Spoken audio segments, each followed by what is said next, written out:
नमस्कारम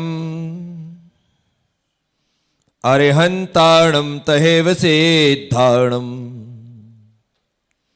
हायरिवज्जायाणं लोयमीयाशव्यसाहुणम्।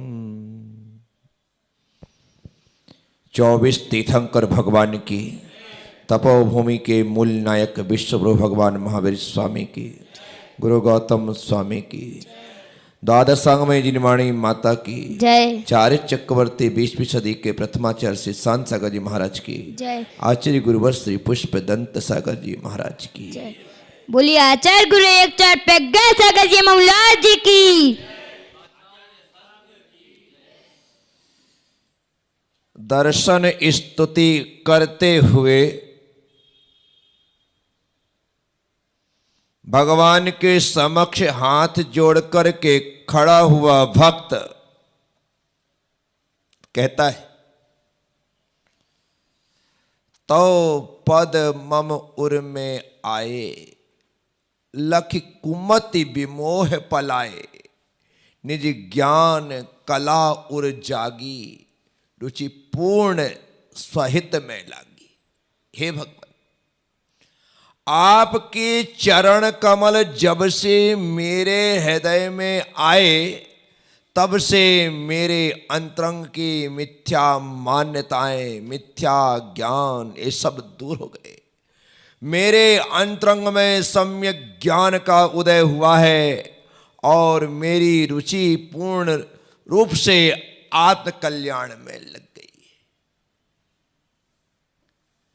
जिस स्तुति का शुभारंभ अति पुण्य उदय मम आयो, प्रभु तुमरा दर्शन पायो, इस पंक्ति से पंडित अमरचंद जी कर रहे हैं। दूसरे काव्य में भगवान के समक्ष खड़े होकर के वे प्रार्थना निवेदित करते हुए कह रहे हैं कि आपके चरण कमल जब से मेरे हृदय में स्थापित हुए हैं। भगवान के चरणों का हृदय में स्थापित होने से क्या क्या होता है? भक्त यदि कहता है तो पादो मम हृदय तपद्वे लीनम तिष्ठतु जिरेन तावद यावन निर्माण संप्राप्ति। यदि भक्त कह रहा है कि आपके चरण मेरे हृदय में तब तक रहें जब तक मुझे निर्वाण की प्राप्ति ना हो। वजह क्या है? इन चरणों का प्रभाव या इन चरणों की महिमा क्या है? इनके चरण मेरे हृदय में यदि स्थापित होते हैं तो क्या होगा?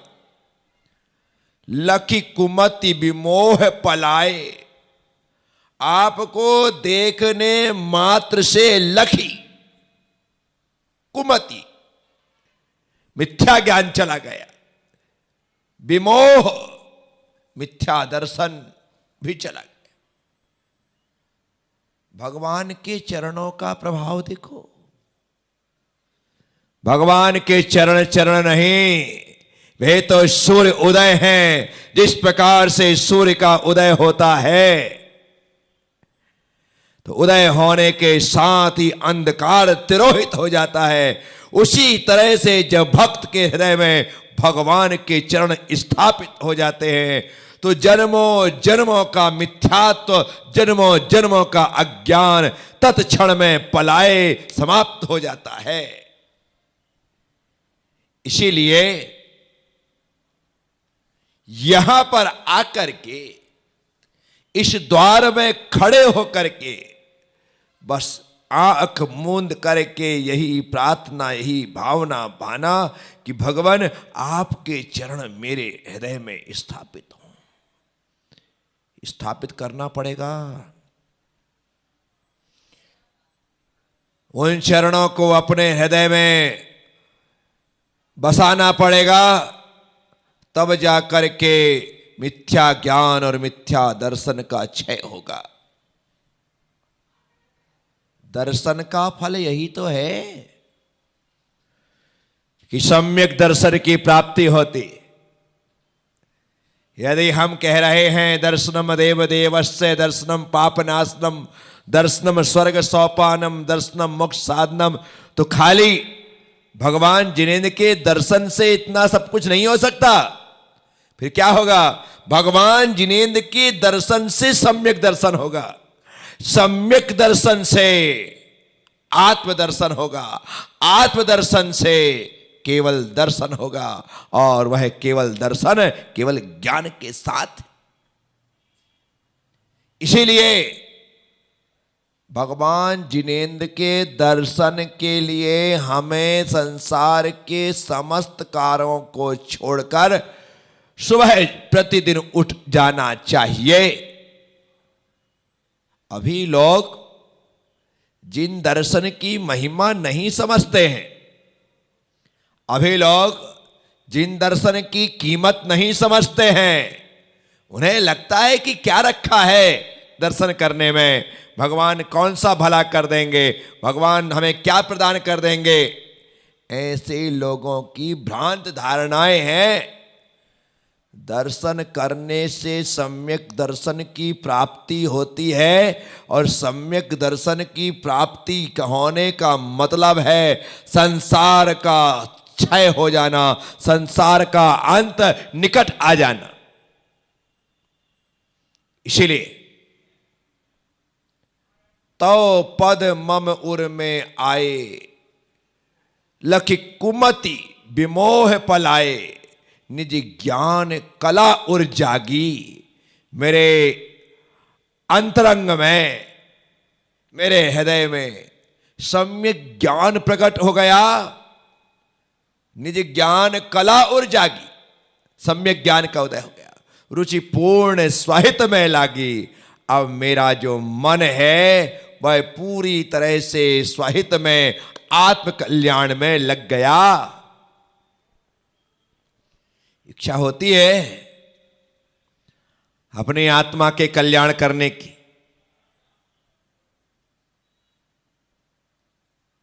हम तो साधु संतों के पास भी आते हैं तो आकर के कहते हैं कि गुरुदेव आशीर्वाद दे दो, काम धाम अच्छा चले।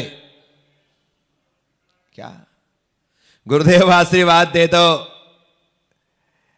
बेटी की उम्र 30 साल हो गई, शादी नहीं हो रही है। गुरुदेव आशीर्वाद दे दो, बेटे की शादी के 5 साल हो गए हैं, अभी कोई रिजल्ट नहीं आया। यही काम बचा है मेरा। यहां भी आकर के हम संसार मांगते हैं। आचार्य कहते हैं, ज्ञानी कहते हैं, विद्वान कहते हैं, पंडित कहते हैं, जिन्होंने शास्त्रों को पढ़ा है, वो कहते हैं कि प्रभु आपके दर्शन से सम्यक ज्ञान का उदय हुआ, और सबसे बड़ी बात यह है मेरी रुचि अब पूर्ण रूप से आत्म कल्याण में लग गई है। अब मैं अपनी आत्मा का कल्याण करना चाहिए। जिस दिन ये भावना तुम्हारे भीतर हो जाए कि मुझे आत्मा का कल्याण करना है, तो समझना तुम धर्मात्मा हो। अन्यथा जब तक आत्म कल्याण का भाव ना आए तब तक धार्मिक क्रियाएं तो की जा रही हैं, लेकिन आत्म कल्याण के लिए नहीं, संसार सुख के लिए। लोग पूजा पाठ विधि विधान मंत्र जाप आदि सब करते हैं, लेकिन भाव क्या है? मुझे संसार का सुख मिले। संसार का सुख तो नाम का सुख है, हकीकत में तो वह दुख ही है। क्या है? संसार का सुख सिर्फ नाम का सुख है, हकीकत में दुखी है। फिर भी लोग उस नाम के सुख के पीछे पागलों की तरह पड़े हुए हैं। बस संसार का सुख मिल जाए, संसार का सुख मिल जाए। लोग दौलत चाहते हैं, शोहरत चाहते हैं, जिनकी शादी नहीं हुई वे औरत चाहते हैं, लेकिन अपने आत्मा के कल्याण के प्रति उनके मन में भाव जागृत नहीं होता। मैं यहां पर बैठे हुए लोगों से पूछूं कि किस किस को दीक्षा लेने का मन होता है, एक दो हाथ उठाएंगे, बाकी लोग कहेंगे कि नहीं महाराज श्री अपने बस का नहीं है। ये तुमने मान रखा है कि मेरे बस का नहीं है। आप तो इतनी सामर्थ, इतनी क्षमता रखते हो कि आज अभी जो चाहो वो कर सकते हो, लेकिन हमने कभी अपनी क्षमता को पहचाना नहीं है, अपनी शक्ति को जाना नहीं।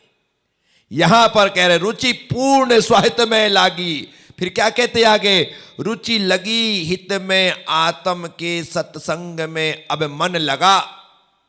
क्या रुचि लगी हित में आत्म के, अब मेरी रुचि आत्मा के हित में कल्याण में उत्पन्न हो गई है। इसी कारण से सत्संग में अब मन लगा, अब सत्संग में मन लग गया है। जिसका मन धर्म में लग जाए ना, उसे फिर व्यापार बिजनेस काम धंधा छोड़ने में देरी नहीं लगती, वो यूं निकल जाता है। क्या सत्संग में मन लग गया? विनोद सोच के ही निकले हैं घर से कि हम महीने 2 महीने बाद ही लौटेंगे। क्या हुआ कि घर में कोई काम धाम नहीं है, एकदम फालतू हो?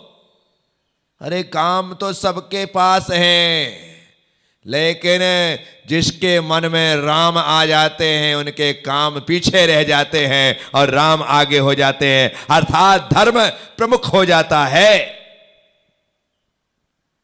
निकल गए, सब चलता रहता है। पहले जब तक आप काम धाम करते थे, शादी विवाह नई नई हुई थी तो बच्चे हुए थे, सोचते थे कि बच्चे बड़े हो जाएंगे काम धाम करने लग जाएंगे, उसके बाद एकदम फ्री। बच्चे बड़े हो गए, शादी विवाह हो गया, उनके भी बच्चे हो गए, अभी भी फ्री नहीं हुए। क्या हुआ?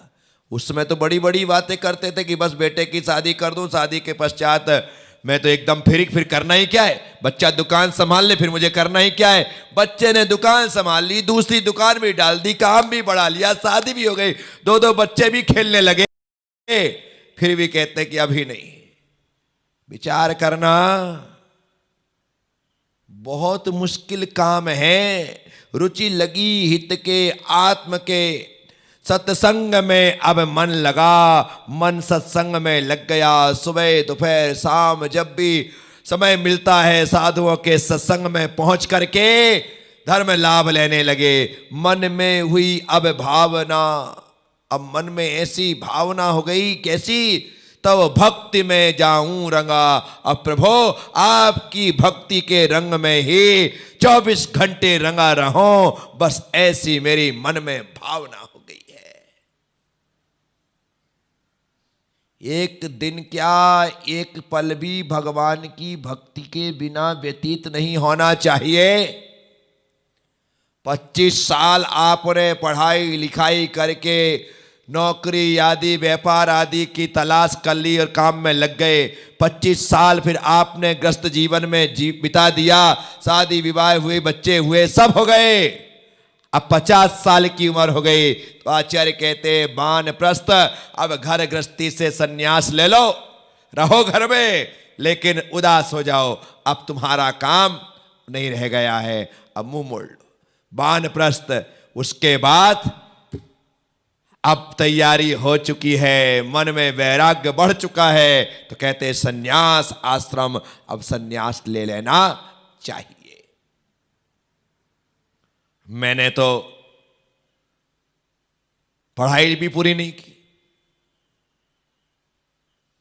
बचपन में ही वैराग्य ले लिया, बचपन में ही सन्यास ले लिया। मैं तो तुमसे कह रहा हूं 25 साल तक पढ़ो लिखो, व्यापार बिजनेस जमा लो, उसके बाद शादी विवाह करके संसार में प्रवेश कर रहे कर लो, उसके बाद की बात कर रहा हूं। लेकिन लोग उसके बाद भी बाहर नहीं निकल पाते। विरले लोग होते हैं कि इस उम्र में घर का त्याग होता है। इस उम्र में, उम्र क्या है अभी? छुल्लक जी की देखो तो 17 साल, ये वाले भैया जी की देखो तो 14 साल, उसकी देखो तो 11 साल। जिस उम्र में कपड़े पहनने नहीं आते उस उम्र में कपड़े उतारने के रास्ते पर चलने लग जाए, ये निश्चित तौर पर पंचम काल का बहुत बड़ा चमत्कार है कि ऐसे भाव जागृत हो गए। चलो विचार करना, अन्यथा 60, 70, 80, 90 की उम्र हो जाए, कब्र में पांव लटक जाएं, फिर भी ना निकल पाए। विचार करना। यहां कह रहे मन में हुई अब भावना तो भक्ति में जाऊं रंगा, आपकी भक्ति में रंगा रहूं, प्रिय वचन की हो टैब। क्या कह रहे हैं आप? मधुर वचन बोलने की आदत हो। कैसी आदत हो? मधुर वचन बोलने। ये वाणी जिन वाणी को प्रकट करती है। आप यदि शास्त्रों का सहारा ले ले तो मेरे ही कंठ से नहीं, आपके भी कंठ से जिनवाणी प्रकट होना प्रारंभ हो जाए। बस इस कंठ को जिनवाणी का सहारा लेना पड़ेगा। मधुर वचन की हो टैब, आदत।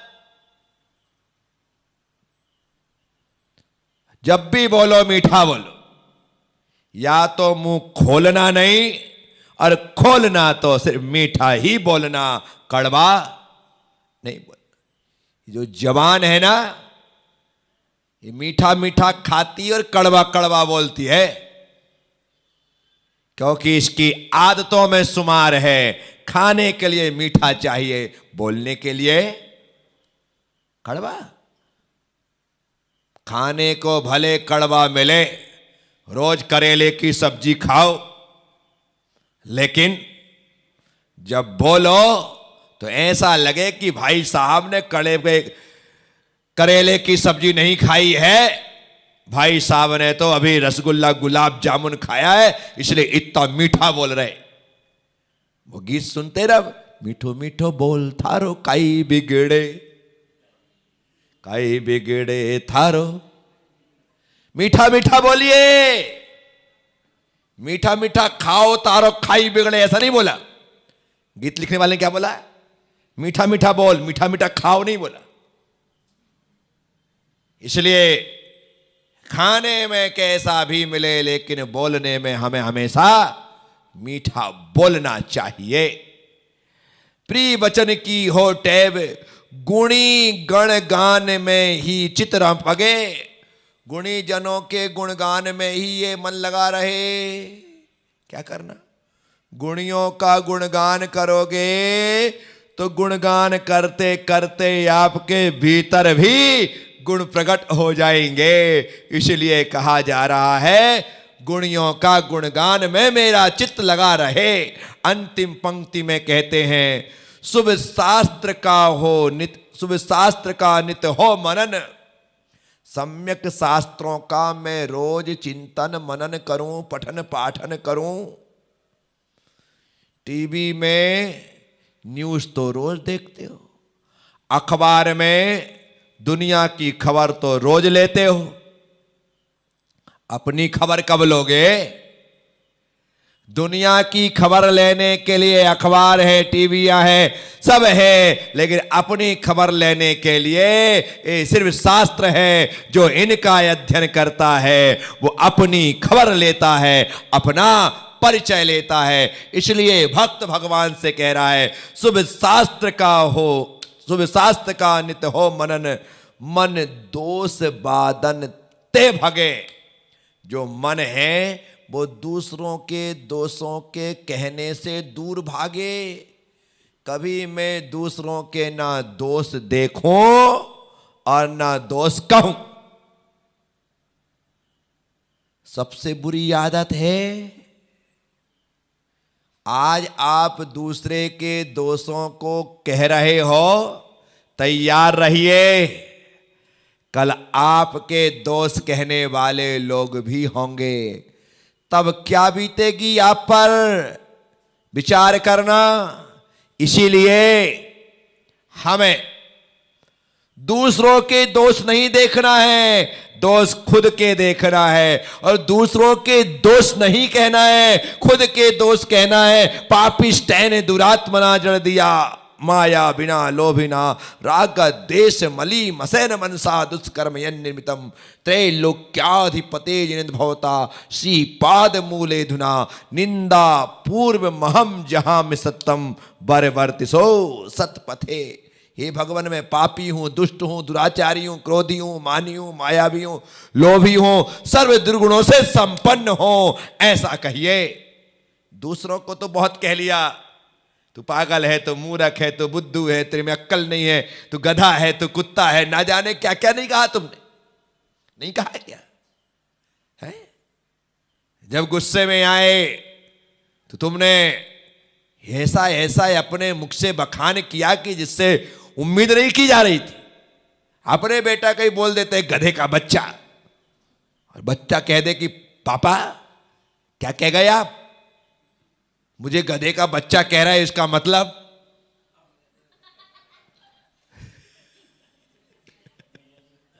इसका मतलब आप गधे हो। गुस्से में आदमी कुछ भी बोल जाता है, नहीं बोलता। कितने बार हम नहीं बोला गधे का बच्चा। विचार तो करो कि कैसी हमारी बुद्धि भ्रष्ट हो गई कि अपने बच्चे को डांटने के चक्कर में हमने अपने आप को गधा साबित कर लिया। साथियों, दूसरों के दोष ना देखना है ना कहना है। दोष देखना है तो खुद के, और कहना है तो खुद के। भगवान ने यही आज्ञा दी है कि आत्म निंदा करिए, आत्म गरिहा करिए, आत्म आलोचना करिए। यही करने जैसा है। दूसरों की निंदा, दूसरों की गरिहा, दूसरों की आलोचना करने जैसी नहीं। अपनी करो ना। अपनी करने से मन का मैल धुलेगा और दूसरे की करने से मल का मैल बढ़ेगा। तो यहां पर इन चंद पंक्तियों में भक्त भगवान से कह रहा है, रुचि लगी हित में आत्म के सत्संग में अब मन लगा, मन में हुई अब भावना तो भक्ति में जाऊं रंगा, प्रिय बचन की होठ एवं गुण गण कान में हो चित पगे, सुबह शास्त्र का हो नित मनन, मन दोष बादन ते भगे। साथियों, इन पंक्तियों के माध्यम से हमने अपने मन की पवित्रता हेतु प्रभु से प्रार्थना कर ली। पंडित अमरचंद जी के साथ, पंडित अमरचंद जी के साथ हम भगवान से ऐसी प्रार्थना करें और अपने मन को आत्म कल्याण में लगाएं, अपने आप को आत्म कल्याण में लगाएं। बस यही मनुष्य जीवन का, मनुष्य जन्म का फल है। यदि यूं ही हमने किसी दिन आखिरी सांस ले ली तो समझना कि अभी जीवन का, जन्म का आखिरी समय नहीं आया है। अभी हमें और जन्म लेना है, और मरण करना है, और संसार में ही परिभ्रमण करते रहना है। तो आप सबने सुना, अनुग्रहित हूं, उम्मीद और विश्वास रखूंगा हम भी इसी तरह से भगवान जिनेंद्र की प्रार्थना उनके दर्शन करते हुए करेंगे, ताकि हमारा उद्धार हो सके, ताकि हमारा भला हो सके। ओम नमः। सबसे क्षमा, सबको क्षमा। जय गुरुदेव, जय महावीर। 3 प्रश्न मैं रोज पूछता हूं, आज भी पूछूंगा। कितने आपने सुना है ना? क्या सुना है अभी पता चल जाएगा। दूध का दूध, पानी का पानी। अन्यथा सुनते समय तो अच्छा लगता है, लेकिन उसके बाद हम सब कुछ भूल जाते हैं। सब कुछ भूल जाते हैं। और जब मैं प्रश्न पूछता हूं तब कुछ याद नहीं आता, और जैसे ही जवाब बताते हैं लोग, अरे ये तो मुझे आता था। क्या फायदा? समय निकलने के बाद यदि आता था तो कोई काम का नहीं, समय के साथ आए तो काम का है, तो काम का है। ट्रेन निकल जाए और आप स्टेशन पहुंचो तो क्या काम का? ट्रेन निकल गई, स्टेशन पहुंचे, क्या काम का? प्राण निकल जाए और डॉक्टर आए तो क्या काम का? इसीलिए वक्त पर जो याद रहता है वही काम।